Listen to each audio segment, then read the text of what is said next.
Assalamualaikum warahmatullahi wabarakatuh. Salam satu Malaysia, salam makhluk. Selamat datang kepada semua penonton. Dan sekali lagi, saya Muhammad Azam sebagai moderator bersama tidak asing lagi juga sahabat saya Muhammad Safar yang akan saya kenalkan nanti, dan juga Dr. Ismail. Selamat datang ke studio. Kali ini lebih profesional, lebih santai. Okay. Dan untuk pengetahuan umum, inilah kali keempat kami telah menjalankan live session. Dan sebelum ni kita guna jabat je. Kali ni ada sikit up sikit lah. Up sikit lah, kita ada studio kita, ada grid sikit. Dan sebelum saya nak memulakan, tajuk forum kita ataupun sembang-sembang santai ialah sembang santai akal buli. Dan hari ini tajuk yang akan saya bawa bersama-sama dengan para penonton adalah bagaimana yang dikatakan mengurus secara Johor. Bila kita sebut tentang mengurus secara Johor ni, dia ada banyak faktor nak mengurus. Mengurus apa? Tapi saya percayakan kepada guru pada malam ini, the governance of Datuk Yang Amat Berhormat Datuk Insinyur Hasni Muhammad, dan juga isu pandemik. Dan bersama saya pada hari ini tak asing lagi Norman Safar, seorang usahawan ID, interior designer, MF Furniture yang amat terkenal di negeri Johor ini. Dan beliau adalah lulusan daripada UTM, dan sekarang dah ada master pun, sekarang sedang menjalani PhD di bidang politik. InsyaAllah kita doakan Norman Safar akan berjaya menjadi lebih berjaya lah dengan ada PhD. Bukan perasaan rasa dengki. Dan beliau selalu keluar dekat Amal Online. Special Norman ni luar biasa, insan luar biasa. Dan satu lagi sahabat saya juga insan luar biasa, Dr. Ismail Ali. Ismail Ali ni dia special sikit. Dia junior saya 2 tahun tapi dia mengejar saya dari satu level pula. Dia junior tapi tu jadi pasal saya dipandai sangat agaknya. Dan beliau adalah pakar pembedahan bersama-sama saya di basic Universiti Melaya, mengambil MBBS, dan lepas itu beliau melanjutkan kepakaran beliau di FRCS di Ireland. Dan beliau pakar bahagian khususan ni adalah bahagian usus. Ini bukan plastik surgery. Kalau plastik saya nak buat sikit hidung mancung. Okey. Johor, satu nama yang unik, satu negeri yang unik. Kita dah tahu bahawa Johor mempunyai berbagai sejarah yang agak unik dan luar biasa. Berbalik daripada asalnya pra-merdeka, Johor sudah ada undang-undang tubuh negeri yang menjadi asas kepada perlembagaan negara kita. Dan juga Johor juga sebagai satu tiang seri di mana UMNO sebagai satu parti terbesar Melayu dilahirkan di Istana Johor. Di Istana Johor. Itu satu kelebihan dan keberkahan parti UMNO ini. Dan Norman, untuk saya memulakan sembang-sembang santai kita pada hari ini, semua nampak macam stres ni, tak apa. It's okay tu, kita santai, relax. Okey, Johor amat bertuah pasca PRU 14. Johor tumbang sebagai tiang seri Barisan Nasional, tiang seri. Selepas itu kita ada bukan 1, bukan 2, kita ada 3 menteri besar. Dan sekarang kita dah ada 3 menteri besar yang ketiga, Yang Amat Berhormat Insinyur Datuk Hasni Muhammad, seorang engineer lulusan Missouri University. Bukan jalan-jalan orang, seorang profesional. Dan saya dah kenal beliau lebih daripada 25 ke 30 tahun sejak zaman-zaman muda dulu lah. Bagi saya lah, saya berhak untuk menilai beliau ataupun mentafsirkan siapa Hasni. Seorang yang penuh wisdom, kebijaksanaan, tak banyak bercakap, senyumnya semua bererti, matanya tajam, orangnya begitu teliti sebagai seorang engineer. Dan kini beliau digalaskan tugas oleh Allah untuk menjadi pentadbir negeri Johor. Syabas Yang Amat Berhormat Datuk Hasni. Dan hari ini saya soalan pertama saya kepada Norman Safar ni, semasa saya jadi YB tahun 2004, beliau dah aktif dah sebenarnya menjadi tulang belakang bersama Allahyarham Yang Berhormat Ahmad Kasbi, YB Ahmad Kasbi. Dan beliau begitu aktif untuk membuat kajian-kajian tertentu. Jadi soalan saya yang pertama, siapa sebenarnya asli kacamata Norman Sabah? Dato' Asni Osman, siapa dia? Okey, terima kasih Dr. Azam. Assalamualaikum warahmatullahi wabarakatuh pada sidang penonton sekalian. Jadi untuk menjawab ataupun membuat ulasan siapa itu Datuk Haji Asni Muhammad, Dr. Azam pun dah terangkan tadi sebenarnya sedikit siapa itu Datuk Asni. Okey, Datuk Asni sebenarnya untuk dari segi dia punya rumusan, apa yang saya boleh rumuskan adalah seorang yang cukup bijaksana, cukup bijaksana dan cukup teliti dalam tindakannya, Okey, apa yang penting disebabkan oleh karakter beliau ni, beliau dihormati dan juga disenangi oleh kawan dan juga lawan. Daripada peribadi beliau, beliau menyebabkan beliau disenangi oleh kawan dan juga lawan. Jadi ini sebenarnya faktor yang memberi kelebihan kepada beliau untuk mentadbir negeri Johor. Dan sememangnya seorang pemimpin, terutamanya Menteri Besar, perlu mempunyai karakter seperti itu. Itu adalah kelebihan ataupun itu adalah siapa yang dinamakan sebagai Datuk Asni Muhammad. Seperti mana yang kita tahu, beliau bukan celang-celang orang, berkelulusan dalam bidang kejuruteraan awam di universiti di USA, di Missouri. Beliau juga pernah menjadi jurutera bertauliah. Jadi kalau dah jadi jurutera bertauliah ni, kita tahulah macam mana dia orang punya ketelitian, dia orang punya gerak kerja, kita pun tahulah. Beliau juga sebelum menjawat jawatan sebagai Menteri Besar, beliau pernah menjadi Exco Kerajaan Negeri Johor dan juga pernah menjadi Ketua Pemuda UMNO Negeri Johor. Okey, itu sedikitlah, kita tak payah terangkan lebih lanjut siapa itu Datuk Asni. Saya rasa masyarakat ataupun rakyat sudah kenal siapa itu Datuk Asni bin Muhammad, iaitu Menteri Besar Johor. Okey, saya nak bawa ingin bercerita sikit lah macam mana Datuk Asni ni ataupun apa yang dia dah buat dalam tempoh setahun 4 bulan dia menjawat jawatan sebagai Menteri Besar. Okey, saya rasa dia dilantik sebagai Menteri Besar Johor yang ketiga selepas PRU ke-14, yang mana pada peringkat awal beliau dilantik sebagai Menteri Besar, situasi COVID mula membuat-buat, mula melanda seluruh negara.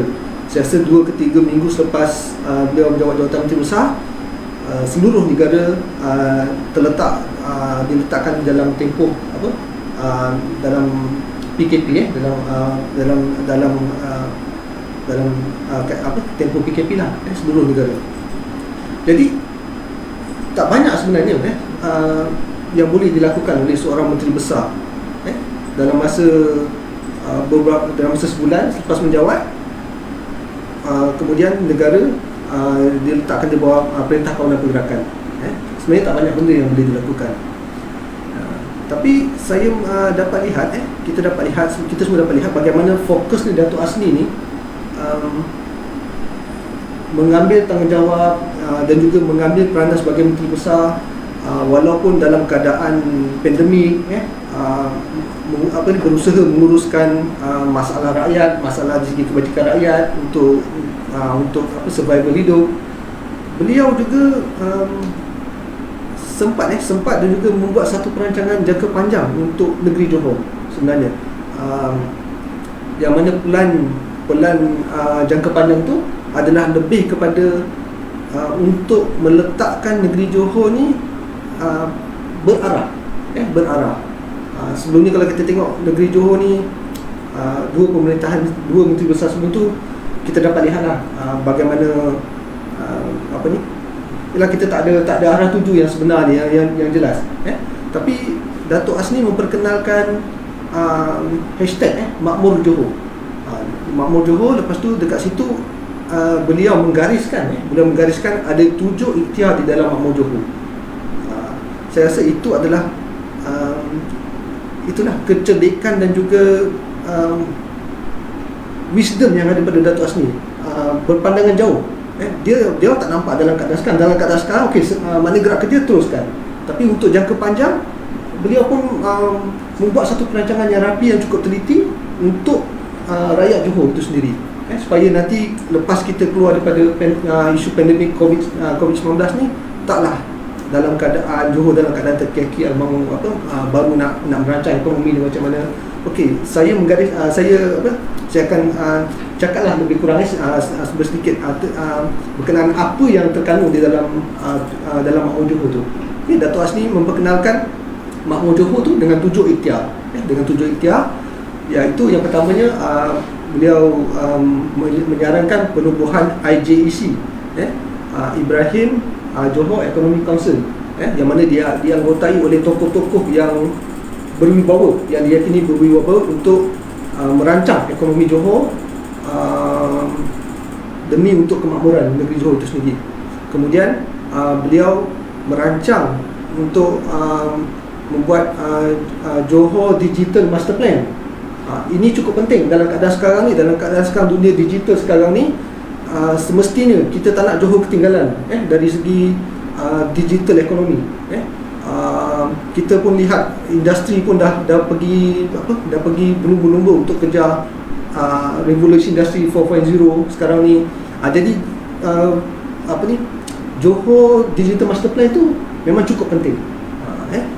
Negeri lain saya tak pastilah, tapi Johor sudah bergerak ke depan. Johor sudah ada perancangan ke arah digital. Negeri lain belum ada lagi. Kemudian yang ketiganya yang digariskan dalam 7 ikhtiar Makmur Johor ni, beliau menyarankan untuk memperhebatkan ataupun mengambil potensi di 2 wilayah yang berjiran dengan Johor, iaitu Singapura dan Johor dan juga Kepulauan Riau. Beliau memperkenalkan Sijo Kepri. Sebelum ni kalau kita dengar Sijori. Sijori ni 20 tahun lepas kita dah dengar lah. Tapi sekarang ni dinamakan nama baru lah, Sijo Kepri. Kepri ni Kepulauan Riau, jadi lebih spesifik. Riau ni besar, Kepulauan Riau ni dekat Kepulauan Riau lah, memang berhampiran dengan Johor. Okay? Itu yang ketiga. Yang keempatnya, dalam ikhtiar Makmur Johor tu adalah menubuhkan JICO. JICO ni Johor Investment Company. Tak silap saya, dia tubuhkan JICO ni dekat Singapura. Kemudian yang kelima, jajaran ekonomi baru. Ini ada kena-mengena dengan HSR. Tapi saya rasa HSR entah sekejap jadi sekejap tak jadi, kita tak tahu. Tapi kalau HSR itu jadi, Datuk Asni merancang untuk membuat satu koridor baru ekonomi, jajaran baru ekonomi di sebelah pantai barat, yang mana laluan HSR itu sendiri. Okey. Kemudian yang keenam, Bank Makanan Johor. Ini adalah lebih kepada untuk tujuan ekspor. Ini menjadikan Johor sebagai pengekspor makanan utama di Malaysia. Kemudian yang ketujuh, yang akhir sekali, adalah Pelan Pembangunan Mampan Johor 2019-2030.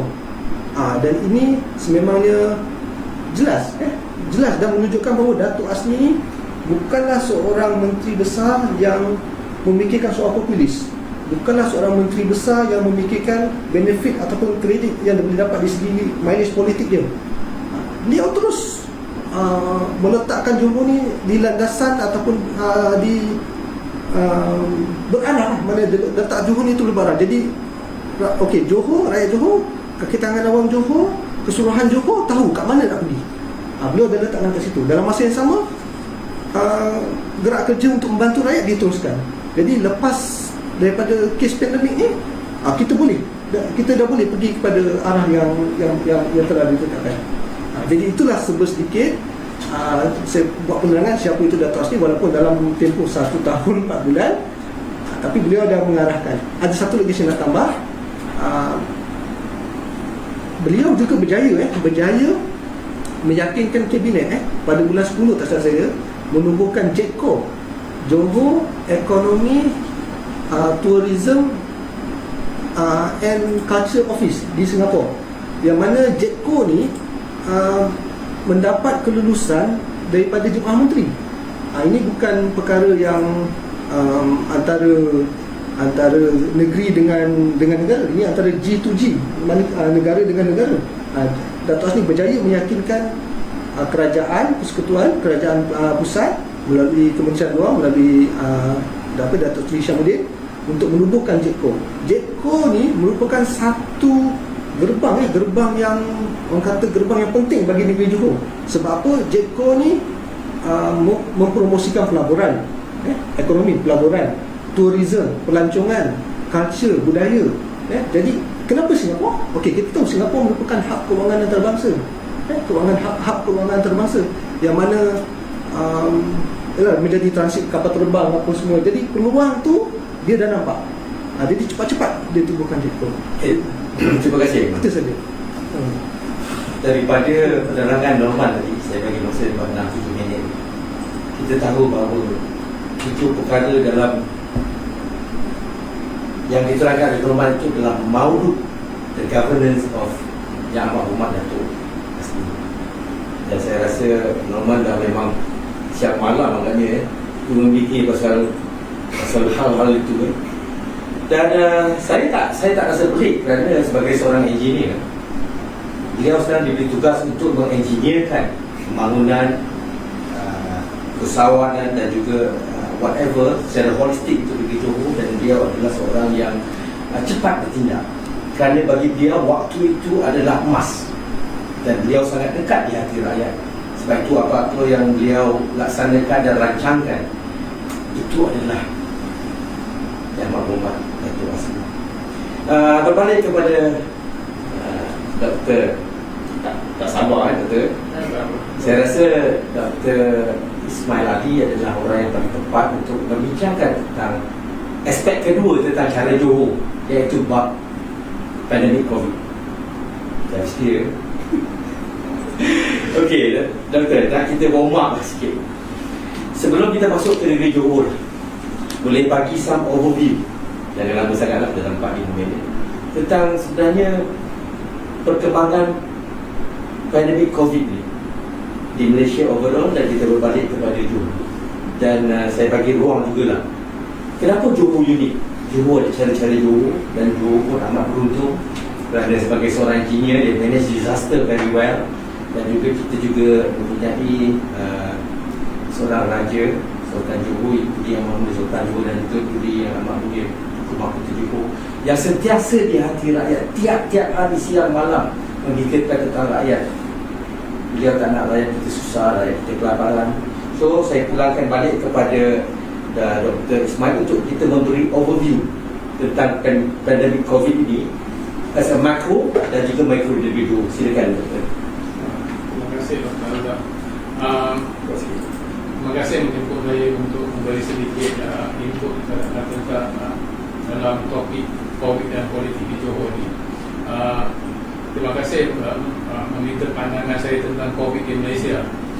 Saya rasa saya tak perlu bercerita panjang sebenarnya tentang keadaan COVID di Malaysia ni, sebab rakyat saban hari menunjukkan kerisauan mereka, kegusaran, ada yang marah, ada yang sedih tentang apa yang sedang berlaku di Malaysia pada masa ini.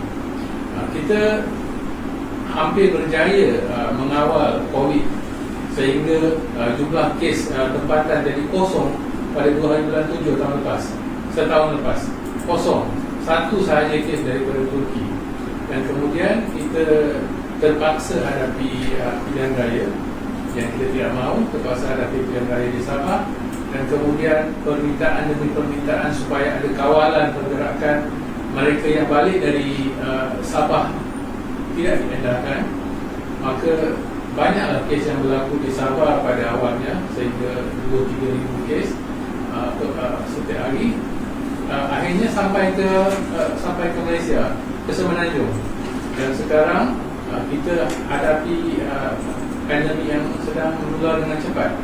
Apabila kes menjangkau kepada lebih kurang 2,000 kes, 2,500 kes sehari di Januari, maka negara membuat keputusan ini adalah paras yang bahaya dan kita harus mengambil tindakan tegas, membuat darurat. Pada masa itu kes lebih kurang 2,500 sehari, kematian 45 sehari, jumlah kes positif dalam negara lebih kurang 100,000. Jumlah kes yang sudah proklamasi darurat dalam bulan Januari. Ya, 11 hari bulan Januari. Sekarang kita hampir tamat proklamasi dalam 31 Julai. Dan berapa angka dia sekarang? Ya, kita kena bagi angka yang tepat supaya masyarakat boleh ikuti dengan boleh dapat maklumat yang tepat. Kita proklamasi darurat adalah pada 11 hari bulan Januari. Dan sekarang sudah 6 bulan 6 hari lah tepat.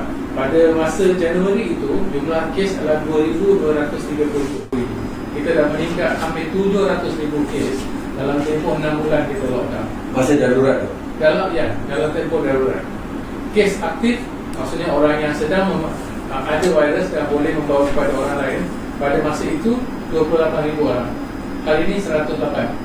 Kita meningkat 80,000 orang yang sedang aktif dalam masyarakat. Itu kira berjaya tu? Berjaya meningkatkan berkuasa tadi ganda? Itu belum berjaya. Berjaya meningkatkan kepada banyak. Kita kata gagal, dia marah. Kita kata berjaya lah, berjaya meningkatkan. Mungkin saya boleh ulas tentang kejayaan sedikit masa lagi. Supaya kita cerita dulu part yang menyebabkan kita rasa risau. Kematian harian di Januari adalah 45 kes.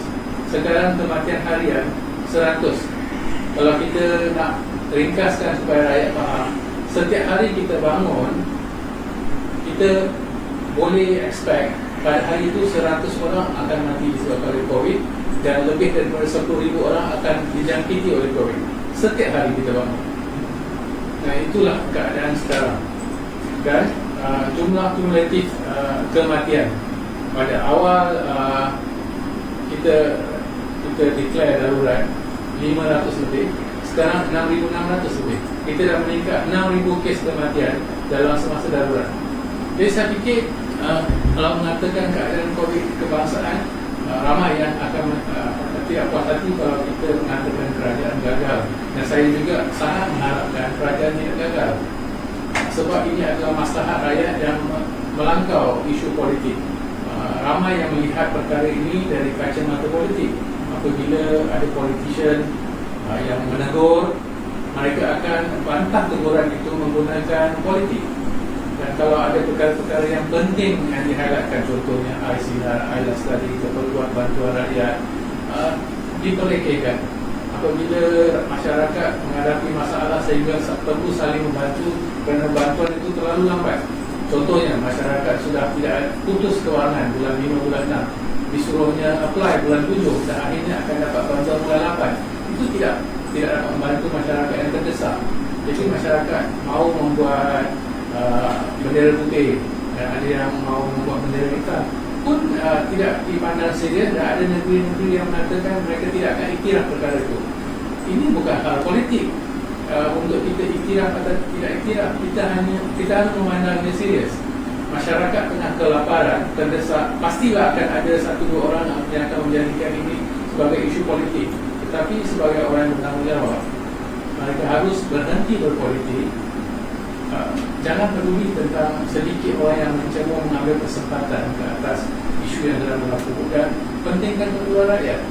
Kalau mereka meminta bantuan dengan bendera atau warna sekalipun, kalau kedengaran suara masyarakat perlu bantuan, maka pemerintah harus bersegera membantu. Dan isu keduanya tadi yang saya nak sentuh ialah, satu adalah keadaan COVID yang makin meningkat. Isu keduanya adalah kekurangan kemudahan kesihatan.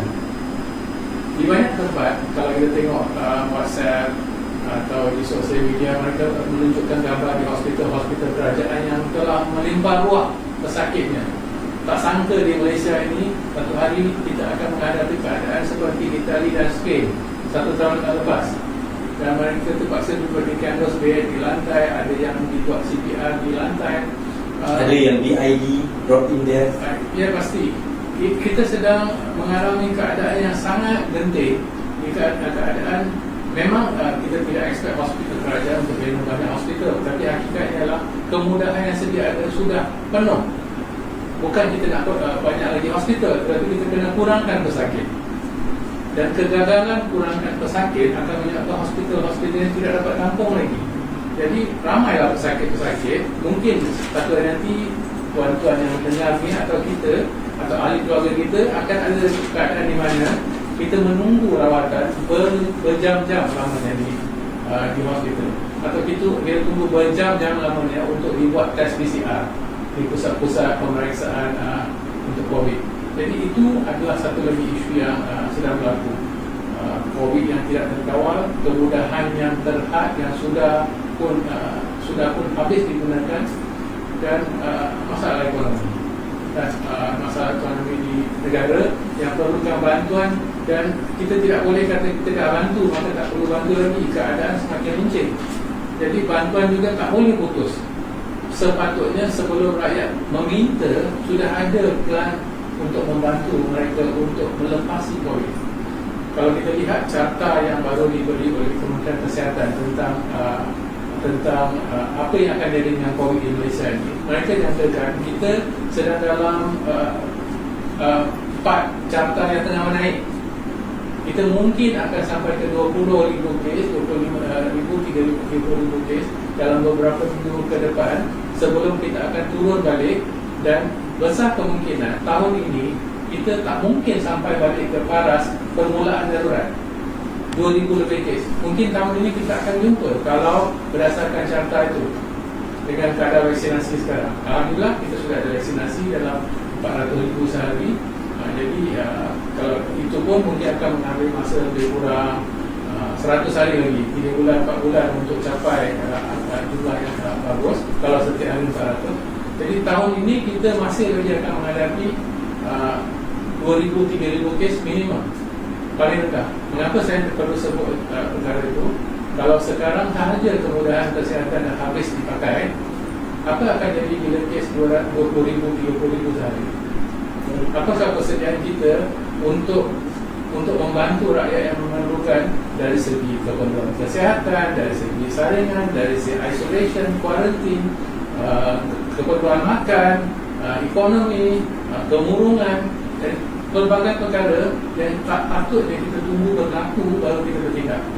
So, bagaimana keadaan di Johor sekarang, Doktor?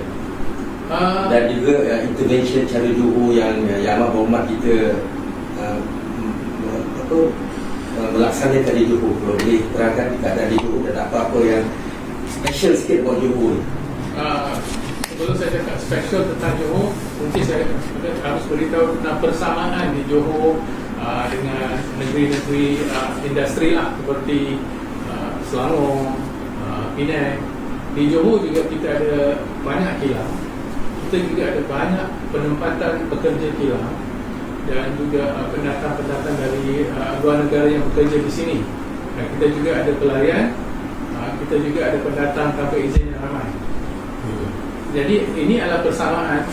Persamaan ini risikonya ialah ini adalah golongan di mana penyakit boleh merebak dengan lebih mudah sebab mereka tinggal di tempat yang tertutup dan beramai-ramai. Itu persamaan. Jadi risiko infeksi penularan COVID di kalangan masyarakat ni hampir sama lah dengan Selangor. Perbezaannya pula, di Selangor kita lihat kes sudah menjangkau ke 6,000 sehari, 5-6,000 sehari. Di Johor kita 600 sehari, lebih kurang 5 ke 600. Jadi kita masih berjaya mengawal kadar jangkitan di Johor ke paras yang boleh manage walaupun keadaannya masih serius. Hospital Sultan Aminah dengan Hospital Sultan Ismail yang saya ada kesempatan bercakap dengan doktor yang bertugas di situ, keadaannya agak genting walaupun tak sampai ke paras Hospital Kuala Lumpur dengan Hospital Kelang. Dia sudah penuh, banyak ward yang telah ditukar kepada ward COVID. Jadi Malaysia di Johor juga serius dan sudah mendekati paras tepu hospital. Tapi apa yang bagusnya di Johor yang saya fikir tentang negeri-negeri lain saya tak dapat nak komen sebab tak ada pengetahuan. saya hanya boleh tengok data apa yang berlaku di Selangor untuk berpendapat. Apa yang berlaku di Selangor itu bukanlah ideal kan. Kita dapatkan juga nasihat daripada mereka yang terlibat di Selangor dan di Johor, dan kita juga cuba memperbaiki supaya kita tidak mengalami masalah sama dengan Selangor. Di Johor alhamdulillah bagusnya ialah ada kerjasama yang baik antara kerajaan negeri, pihak istana juga, dan hospital kerajaan dan hospital swasta bersama-sama untuk cuba membendung masalah COVID di Johor. Dan di hospital tempat saya bertugas, hospital swasta, kami melakukan pembedahan bagi pihak hospital kerajaan, dan pihak hospital kerajaan dapat menjaga pesakit COVID. Kita ada jawatan kuasa penasihat COVID untuk Johor yang pengurusi oleh Datuk Azmi, dan saya juga dalam komiti itu, dan kita bincangkan pelbagai isu yang berkaitan dengan Johor untuk menangani masalah COVID. Apa yang dilakukan oleh kerajaan, izinkan saya cakap apa yang unik di Johor berbanding dengan negeri lain.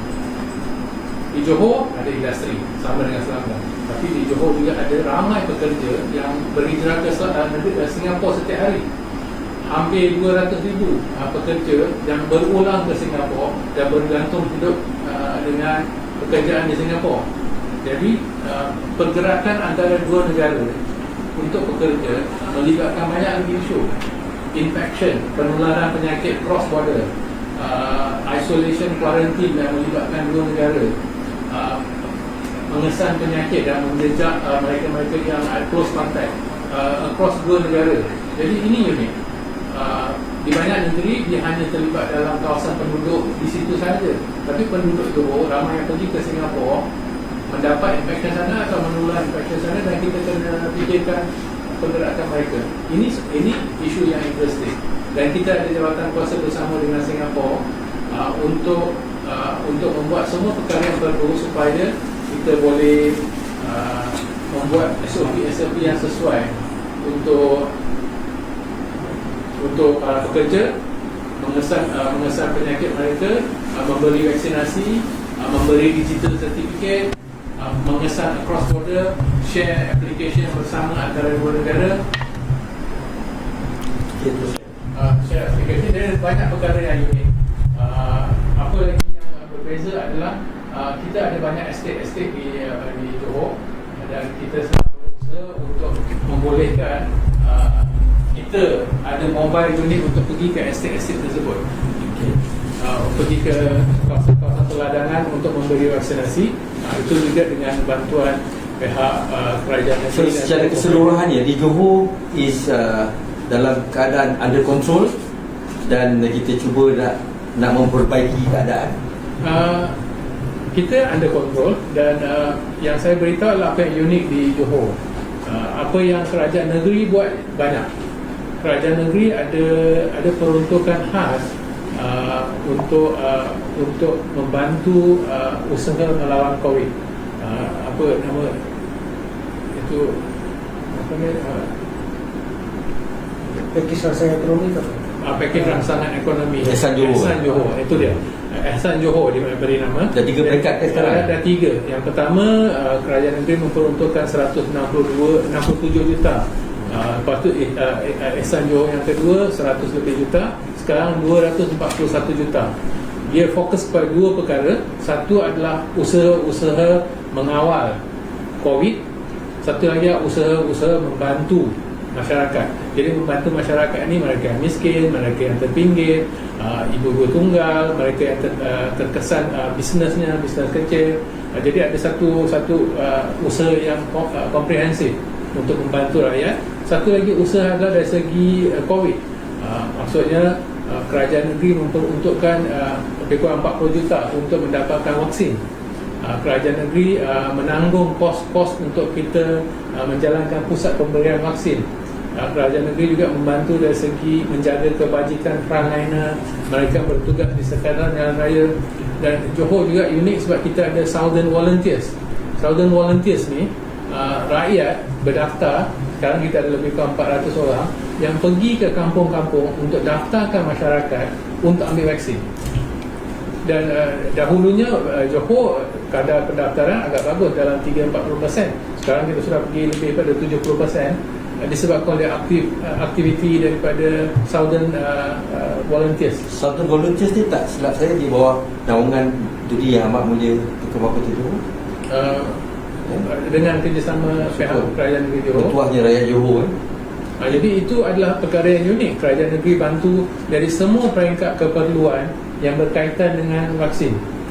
Jadi saya sebagai salah seorang ahli yang juga dalam lembaga penasihat dan juga pihak hospital dan pelbagai peringkat orang yang terlibat dalam COVID, sentiasa dapat bantuan dari pihak kerajaan negeri untuk melaksanakan tugas kami.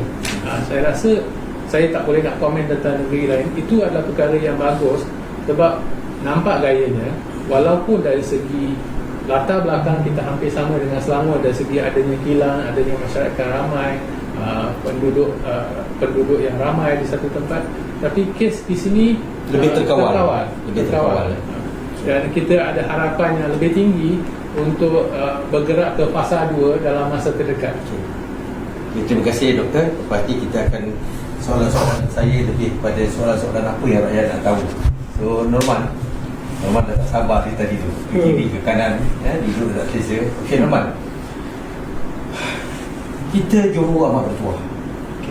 Kerana lepas kita mendapat seorang menteri besar yang sungguh prihatin pada rakyat, kita tak dapat nafikan dalam COVID rakyat merintih, rakyat menangis. Kais pagi makan malam, bukan makan petang lagi.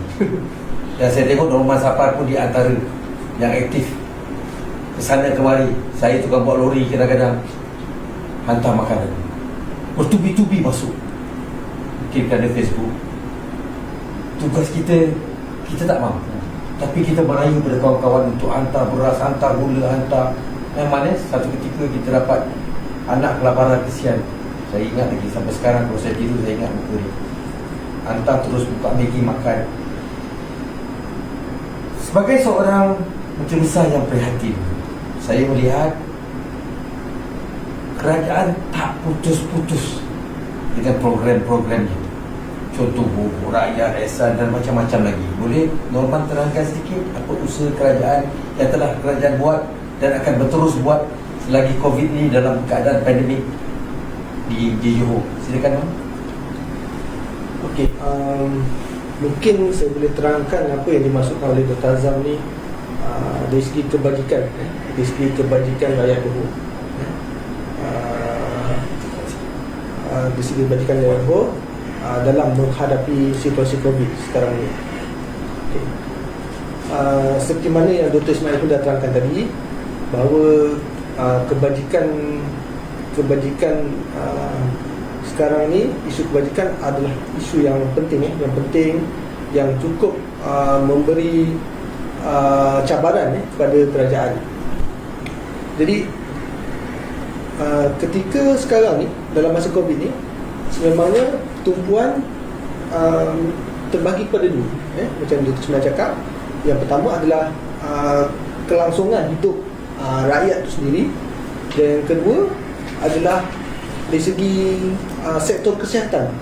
Sektor kesihatan. Okey, dari segi kelangsungan hidup rakyat, kerajaan memang cukup prihatin, menawarkan ataupun memberikan ataupun membuat pakej rangsangan ekonomi 1.0, 2.0, dan sekarang ni pakej rangsangan ekonomi 3.0. Kalau Dato' Asmi dia suka cakap 3.0, dia tak cakap 3.0. Okey. Jadi inisiatif yang diambil oleh kerajaan negeri Johor dalam pakej rangsangan ekonomi 3.0 ni ada 33 inisiatif yang terdapat di dalamnya, macam-macam. Okey, ada yang bantuan untuk nelayan, ada bantuan untuk pengusaha bas sekolah, ada bantuan untuk yang terlibat dalam sektor pelancongan, bantuan pemberian tunai mengikut data-data tertentu daripada IKAC, bantuan tab untuk anak-anak sekolah pun ada. Jadi yang menariknya sekarang, yang isu fokus sekarang adalah tentang kelangsungan hidup rakyat tu. Sebab apa? Makin lama PKP ni, rakyat makin kehabisan wang simpanan. Makin lama PKP ni, rakyat makin habis bekalan makanan. Jadi baru-baru ni Datuk Asni pun ada merasmikan Gobok Rakyat Johor. Gobok Rakyat Johor, yang mana itu adalah salah satu daripada 33 inisiatif dalam pakej rancangan ekonomi. Gobok ni cakap orang Johor tau. Gobok Almari sepatutnya. Gobok ke gerobok. Tapi gobok ni orang Johor ni. Pasal orang utara tak tahu gobok apa. Gerobok dia adalah almari dalam bahasa Jawa Johor. Dia bahasa nak ringkas. Sepoi. Gobok senang. Dia panggil gobok. Tapi gobok ni biasa kalau orang lama-lama dia apa? Dia ingat gobok ni almari kayu apa kan. Tapi sekarang gobok simple lah. Jadi dipanggil rak, dia panggil gobok. Okey, baru-baru ni Datuk Asni ada rasmikan Gobok Rakyat Johor di Kompleks Pula Mukim Jelutong Bulan Patah. Saya sendiri hadir menyaksikan. Di situ terdapat lebih kurang 14 item yang diperagakan untuk diambil oleh mereka yang memerlukan dan juga tidak berkemampuan untuk mendapatkan barang-barang asas, beras, ada gula, tepung, teh, kopi dan sebagainya. Okay. Kedudukan Kompleks Penghulu tu kat atas bukit memang agak terpencil, susah juga. Tapi dua hari selepas tu sambutan cukup menggalakkan. Ketika hujan orang beratur mendapatkan. Saya ada tanya juga, ada tanya, dia kata memang dia orang tak ada sumber lagi. Dia terpaksa beratur, terpaksa ambil, bukan sengaja nak ambil. Semalam Perdana Menteri ada cakap mungkin pergi dapur dah ada mungkin dah stok makanan rumah ada dah banyak. Sebenarnya kita yang berhadapan dengan rakyat kebanyakan ni yang turun bawah, kita tahu macam mana sengsara rakyat. Rakyat jujur cakap katakan hari ni tak ada beras sampai besok beras. Dia orang bagi tahu, dia orang nak makanan. Sama juga macam yang saya cakap tadi, cerita gobok yang orang beratur tadi nak dapatkan makanan. Saya ada tanya Uncle Cina tu, dia rumah dia tak jauh dari situ, tapi dia jalan kaki dia kurang 1 kilometer lebih untuk dapatkan, dia kata beras dengan kopi dah habis. Dia tak apa, dia kata beratur tengah hujan. Situ ramai orang sanggup. Memang menunjukkan betapa susahnya rakyat untuk survive dalam keadaan ni. Jadi inisiatif yang diambil oleh Datuk Asni memperkenalkan Gobok Rakyat Johor ni sememangnya membantu. Itu sebenarnya ada sambutan membantu. Jadi kalau saya nak cadangkan untuk diperluaskan pun macam tak berapa sesuai, sebab kita bukan nak berpandangan ke belakang, kita nak berpandangan ke depan. Kita tak selama-lamanya nak COVID. Jadi kalau jadi kerajaan, kita pun dalam keadaan dilema kan, nak buka banyak-banyak lagi ke Gobok Rakyat Johor ni. Jadi kita tak tahu PKP sampai bila, ataupun kita nak berusaha untuk menangani COVID itu sendiri. Jadi apa yang saya nak cuba sampaikan, bahawa apa di segi kebajikan, apa yang dirancangkan dalam pakej rancangan ekonomi 3.0 tu sekarang ni sebenarnya membantu. Salah satu contoh tadi yang saya cakapkan tentang Gobok Rakyat Johor. Selain daripada itu, kita juga di negeri Johor ni memang cukup bertuah kerana Duli Yang Maha Mulia Sultan cukup prihatin dan cukup mengambil berat tentang hal kehidupan rakyat. Boleh kita boleh dengar hari-hari, hampir hari-hari sumbangan daripada Yayasan Sultan Ibrahim ada je di mana-mana. Ada di mana. Jadi di sini, inilah uniknya Johor. Inilah cara Johor. Kerajaan negeri bergerak, Sultan berjiwa rakyat, pergi ke bawah. Kemudian di segi kepimpinan masyarakat, NGO, semua bergerak. Jadi dari segi kebajikan, saya rasa Johor kita tak ada masalah. Maknanya kerajaan negeri memang sebuah kerajaan yang cukup prihatin dengan keperluan rakyat. Itu dari segi kebajikan. Dari segi itu kebajikan secara langsung. Dari segi satu lagi kebajikan, dari segi sektor kesihatan, ini pun cukup penting sebenarnya. Cukup penting. Dr. Ismail pun dah terangkan tadi pasal situasi COVID. Memang kalau kita tengok data dan angka tu memang sesuatu yang membimbangkan lah, membingungkan,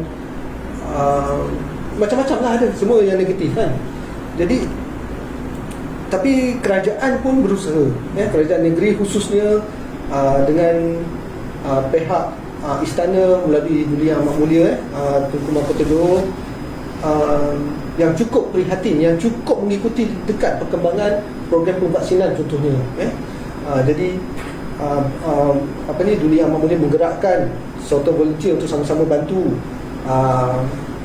di pusat-pusat vaksin, bantu untuk mendaftarkan rakyat Johor yang belum daftar vaksin. Jadi di sini menunjukkan unit dan kerjasama itu cukup menggambarkan betapa Johor ni mempunyai cara dia tersendiri. Cara tersendiri. Usaha Duli Yang Amat Mulia bersama dengan kerajaan negeri Johor juga berjaya mendapatkan sejumlah vaksin yang katanya akan sampai dalam tempoh terdekat ni lah, dalam masa terdekat ni hampir 1.3 juta. Jadi itu adalah satu usaha yang saya rasa kejayaan bagi rakyat Johor juga. Selain daripada vaksin, seperkara lagi yang penting untuk membantu sektor kesihatan membendung penularan wabak ni adalah kit ujian segera. Saya rasa kerajaan ini sedang berusaha untuk mendapatkan daripada Singapura kit ujian segera tu, jadi supaya dapat membantu keberkesanan pihak berkuasa kesihatan membendung penularan wabak COVID. Seperkara lagi yang saya nampak langkah ke hadapan lagi untuk dari segi kebajikan rakyat, dari segi kebajikan kerajaan kepada rakyat dalam skop kesihatan adalah mewujudkan Hospital Medan. Hospital Medan saya rasa dah buat dekat HSA, tapi belum digunakan lagi. Saya rasa belum digunakan, tapi seterusnya masih lagi ada kerja-kerja setup lagi dekat situ. Jadi ini adalah langkah untuk persediaan, lebih pada langkah persediaan untuk menghadapi pelbagai kemungkinan. Sekarang kita dengar varian baru ni dia punya penyebaran dia cukup cepat. Jadi sebelum sesuatu yang berlaku seperti di Eropah ataupun di Lebah Kelang sekarang ni, jadi persediaan kerajaan di segi kesihatan untuk menangani COVID itu pun perlu ada. Dan tak mustahil juga, saya rasa benda ni mungkin benda baru dekat Johor, mungkin belum ada hospital modular. Dekat Lebah Kelang pun dah ada, di mana kawasan-kawasan lapang parking dibuatkan macam kubikel, jadi dan dijadikan sebagai hospital lah, sementara untuk menampung jumlah pesakit COVID yang ni. Jadi itulah skop kebajikan yang kerajaan negeri Johor buat cara Johor dan juga cara Johor yang telah dan juga sedang diusahakan oleh kerajaan negeri. Terima kasih Norman. Di last round, ada satu lagi last round. Last round ni saya nak sentuh politik. Bagaimana Dr. Ismail? Saya nak tanya lah doktor, kegusaran rakyat terhadap vaksin macam-macam. Ada yang kata vaksin ni bagus, ada kata tak bagus, ada kata dia okey, ada kata dia boleh naik 2 inci je. Jadi saya rasa doktor can give a very short overview of vaksin-vaksin yang ada dekat Malaysia. Satu. Nombor dua, saya melihat bahawa ramai bertanya, dah daftar MySejahtera, hari-hari tengok sampai nanah tangan, tekan tak dapat. Saya ingat overwhelming response, tapi supply tak cukup. Apa masalahnya sebenarnya? Apa masalahnya? Memang semua negara ke dalam Malaysia, tak kira maju ke tak maju ke, susah nak dapat vaksin ni, atau di Malaysia saja yang susah nak dapat vaksin? Saya ingat vaksin itu akan menjadi satu petanda aras untuk mencapai bagaimana kita nak selesaikan ni. Silakan dok. Okey, ada dua soalan. Saya cakap dulu tentang kegusaran masyarakat tentang vaksin mana yang bagus, yang mana tak bagus, yang mana ada banyak side effect. Saya lihat banyak perbincangan di media sosial tentang pelbagai isu berkaitan dengan vaksin yang sebelum ini pada fasa frontliner diberi vaksin tu tidak ada isu-isu tu. Untuk makluman pendengar, sebenarnya semua doktor di Malaysia, hampir semua doktor di Malaysia telah pun divaksinasi, dan pada peringkat itu doktor juga tidak periksa vaksin apa yang diberi, asalkan dapat vaksin. Vaksin ini adalah sedikit komponen daripada virus, komponen saja, bukan virus yang hidup, dimasukkan dalam badan kita supaya sistem imuniti kita boleh kenal komponen virus itu. Jadi kalau kita dapat infection sebenar, disebabkan oleh kita sudah ada memory, kita sudah ada ingatan tentang komponen virus tu, kita boleh attack sebelum dia menjadi masalah serius. Dia virus kalau dah masuk dalam badan kita, dia akan bertambah dalam tempoh 5-6 hari kita mula demam. Dalam tempoh 14 hari biasanya kita tahulah sama ada kita pulih atau kita jadi semakin parah. Dia penyakit 2 minggu ni. Mungkin kalau dah teruk dia mungkin berpanjangan lagi, tapi kebanyakan orang akan pulih dalam tempoh 2 minggu bila dia form antibody. Dan kalau kita sudah ada sedikit memory, badan kita sudah kenal virus tu sama ada melalui spike protein, atau komponen dindingnya, atau komponen RNA-nya seperti Pfizer, dindingnya seperti Sinovac, spike protein atau vaksin lain. Badan kita sudah ada boleh mengecam virus tu bila dia masuk, dan tempoh menghasilkan antibody itu jadi sangat pendek sebelum virus tu sempat tumbuh dalam badan kita. Jadi kita kalau betul kena infection pun tempohnya sangat singkat, dan kita tak menjadi tak dapat penyakit yang serius, dan kadar kematian tak kira vaksin apa pun dapat dikurangkan hampir 100%, berbanding dengan kadar kematian tanpa vaksin adalah lebih kurang kalau di Malaysia ini 1 ke 2% lah, 1%. Ada negara-negara yang lebih tinggi bergantung pada variannya. Jadi kita dapat kurangkan kepada tak ada kematian daripada infection itu, hampir tidak ada sebab ada vaksin. Jadi nak pendekkan cerita, sebenarnya tak kira vaksin apa pun, asalkan kita ada peluang untuk vaksin, ambil dulu. Nanti ada timbul isu macam mana kita nak pergi ke Mekah, macam mana kita nak pergi ke Amerika, macam mana kita nak pergi Europe. Saya sarankan habiskan dulu proses vaksinasi sampai kita dapat imuniti kelompok ni 80%. Jadi bila negara kita dah dibenarkan untuk bergerak oleh pihak berkuasa tempatan dan juga negara luar, mereka boleh kenakan syarat-syarat vaksin tertentu dan kita ambillah vaksin tu, tak ada masalah pun. Tak ada isu sebab kita hari ini sudah ambil Sinovac, kita tak boleh ambil Pfizer sampai bila-bila. Atau kalau kita dah ambil Pfizer dan kita nak pergi negara yang menggunakan CanSino, tak boleh ambil, tak ada masalah. Yang penting adalah kita nak cegah penularannya di sekarang ni, dan juga kita nak cegah penyakit serius dan kematian. Jadi ambil dulu, dan kemudiannya kalau ada keperluan-keperluan tertentu yang memerlukan vaksin tambahan, kita ambillah apa saja yang kita nak. Dan tak perlu dipertikaikan pada peringkat sekarang yang semasa kita belum dapat herd immunity. Dan kalau kita berterusan mengalami masalah angka yang tinggi, tak ada negara pun nak menerima kita untuk melawat mereka. Betul. Jadi belum sampai masanya. Ambil dulu vaksin yang sampai kepada kita, insya-Allah di masa akan datang kita ambillah apa saja yang diperlukan oleh negara yang kita mahu lawati. Sekarang ni pun ada negara-negara yang pelajar Malaysia mahu sambung belajar, menentukan vaksin-vaksin tertentu, dan pihak Kementerian Kesihatan dan juga MOSTI mengenal pasti mereka melalui permohonan mereka dan memberi vaksin yang tertentu berdasarkan keperluan negara itu. Tetapi kita sendiri, orang ramai, kalau kita nak melawat mana-mana pun di masa akan datang, gunalah vaksin yang diperlukan. Dari segi supply tu nampak macam tak cukup, dan kekurangan. Soalan kedua tu, itu interesting. Sebab pada peringkat awal tahun lepas, masa vaksin mula siap untuk digunakan, seluruh dunia bersetuju menggunakan program COVAX, COVID Vaccine Program di bawah WHO. Jadi dia punya rancangannya ialah 20% keperluan vaksin satu dunia akan diperolehi melalui COVAX, dan 20% itu meliputi frontliner dan mereka yang berisiko tinggi, fasa 1, fasa 2, dan 20% itu kita perolehi vaksin menerusi COVAX. Semua negara bersetuju, tetapi ada negara-negara, terutamanya negara pengeluar, bertindak mengambil dulu vaksin melebihi keperluan negara sebelum memulakan supply kepada COVAX.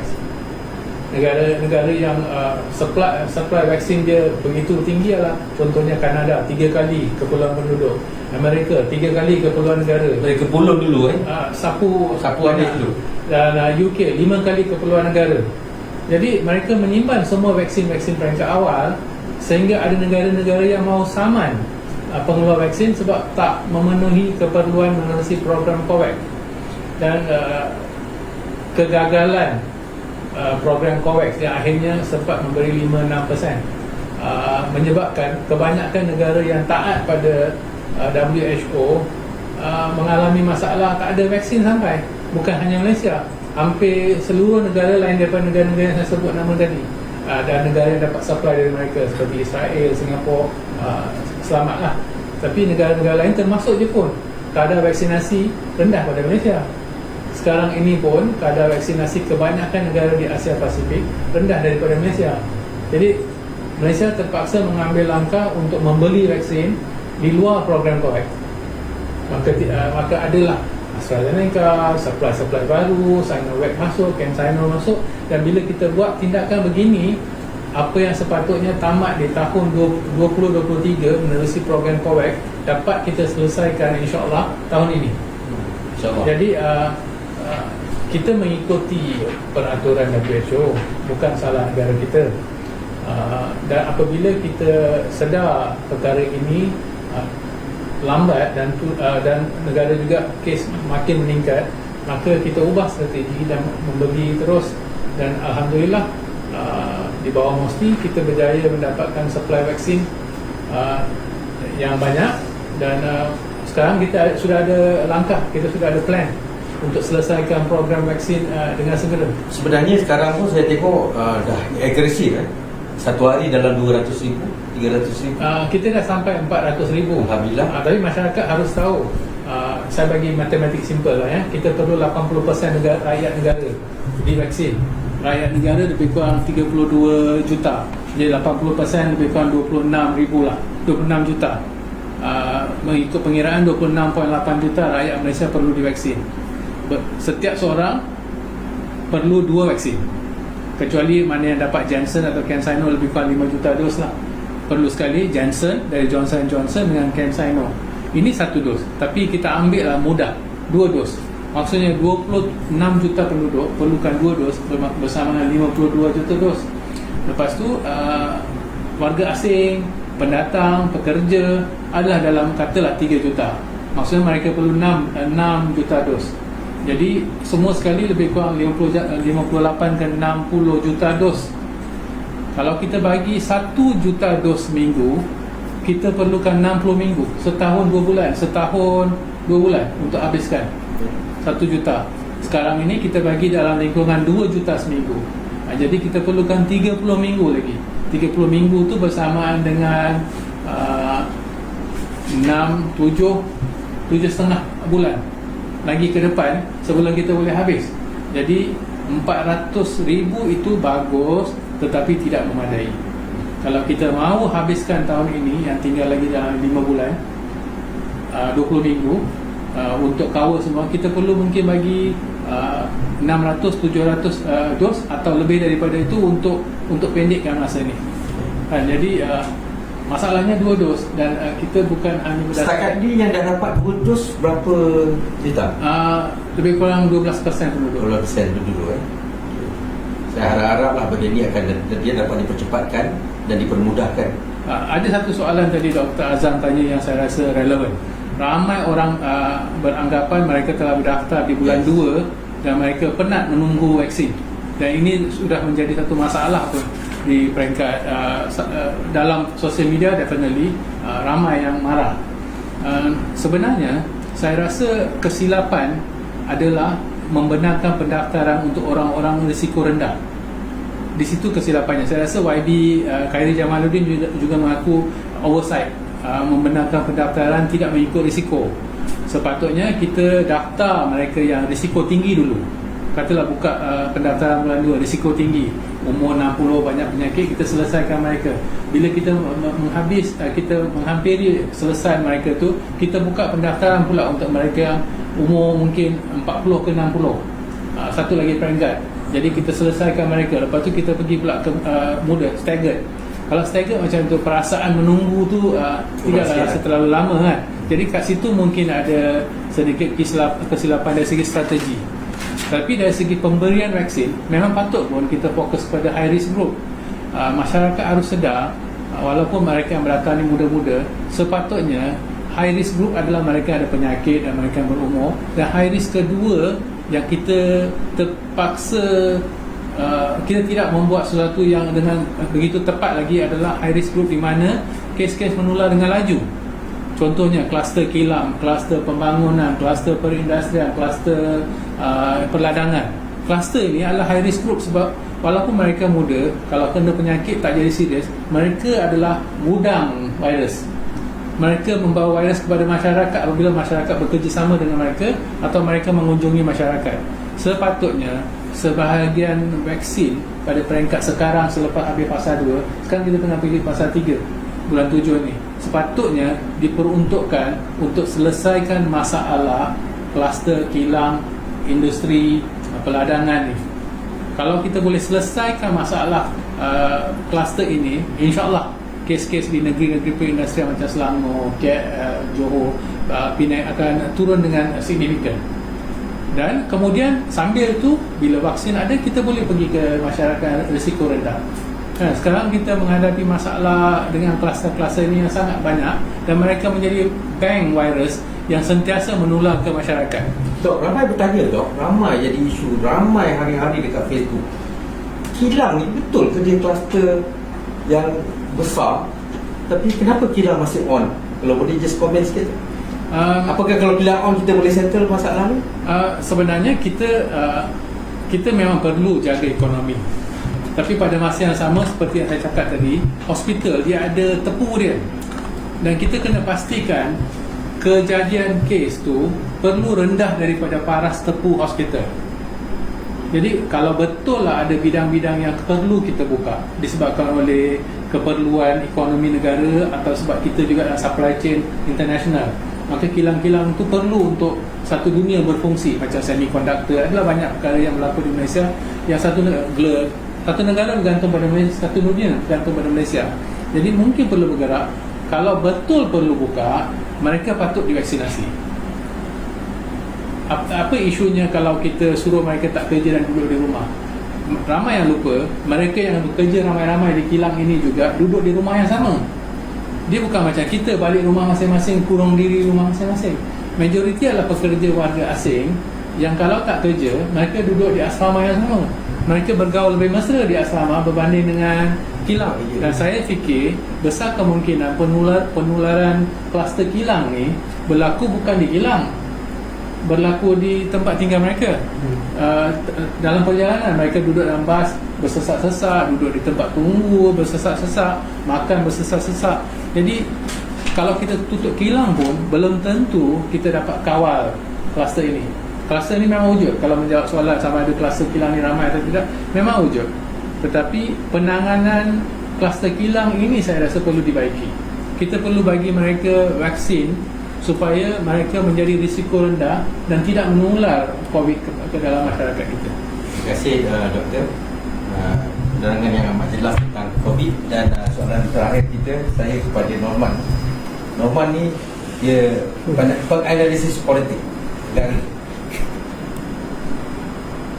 tak boleh, tak cukup garam kalau saya tak tanya soalan politik. Jadi saya nak Norman kupas dalam masa 5 minit terakhir ini. 2 minit tu 5 minit. Yang amat berhormat Datuk Insinyur Hasni Mohamad sebagai politician, sejak 14 bulan yang lepas, 16 bulan yang lepas, beliau meneraji negeri Johor. Apakah soalan pertama saya, kestabilan politik negeri Johor ni, bagaimana keadaannya? Nombor 2, apakah beliau dapat memacu negeri Johor untuk merampas kembali seperti zaman dulu Tiang Seri Johor, dan apakah faktor-faktornya? Okay, terima kasih Dr. Azam. Macam terkejut je soalan tu, tapi relax, jawab dengan jujur, insyaAllah. Panjang tu kalau nak jawab tu. Tapi bagi 5 minit, 6 minit terakhir. Okey. Okay, menariknya topik kita pun adalah bagaimana yang dikata cara Johor. Jadi yang dikata cara Johor itu sebenarnya adalah lebih kepada kestabilan. Lebih kepada kestabilan. Okey, sebab apa saya cakap lebih kepada kestabilan? Kalau kita lihat negeri Johor ni, komposisi kerajaan dan juga DUN dan juga pembangkang di Dewan Undangan Negeri 29 berbanding 27. Jadi cukup kritikal. Sebenarnya cukup kritikal. Kemudian seperkara lagi yang menarik dan unik, saya rasa dekat Malaysia, Johor, Dewan Undangan Negeri Johor je yang ada. Menteri besarnya daripada UMNO, dia punya speaker daripada Amanah, timbalan speaker daripada DAP. Jadi sudah tentu memerlukan kestabilan. Jadi macam mana nak stabil ni dalam keadaan macam keadaan yang cukup genting, macam nak stabil? Ini yang dinamakan cara Johor. Ini yang amat berhormat Datuk Asni ada gariskan.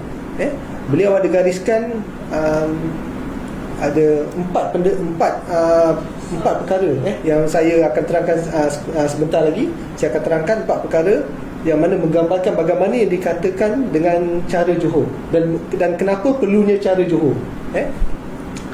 Jadi kestabilan tu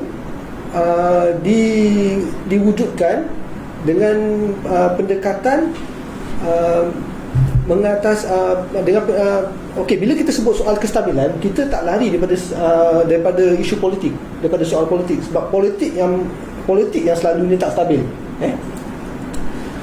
Jadi bagaimana diciptakan ataupun bagaimana diwujudkan kestabilan tu? Kestabilan tu wujud dengan cara menguruskan kegusaran politik dengan cara bijaksana. Maknanya soal politik, berfikir soal politik kena uruskan dengan bijaksana.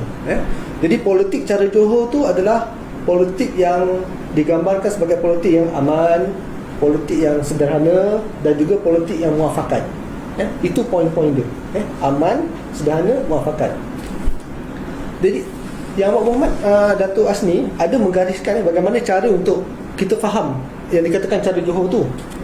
Okey, yang pertama beliau gariskan yang buruk ditolak secara rundingan, yang baik ditarik secara muafakat. Tu saya rasa jelas.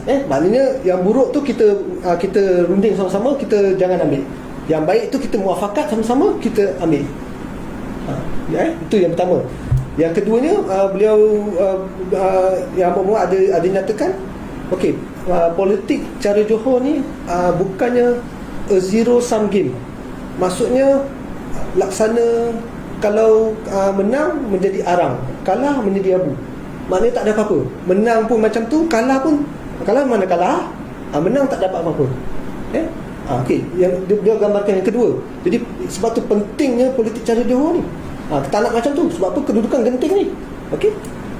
Yang ketiganya, politik cara Johor ni janganlah sampai jadi politik Pak Kaduk. Maksudnya Pak Kaduk ni, cerita Pak Kaduk ni, ayam dia menang tapi kampung dia tergadai.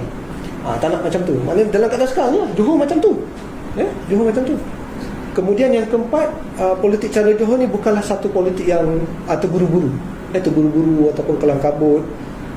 Sebabnya kita tak nak yang kita kendong berciciran, yang kita kejar tak dapat. Kita tak nak macam tu.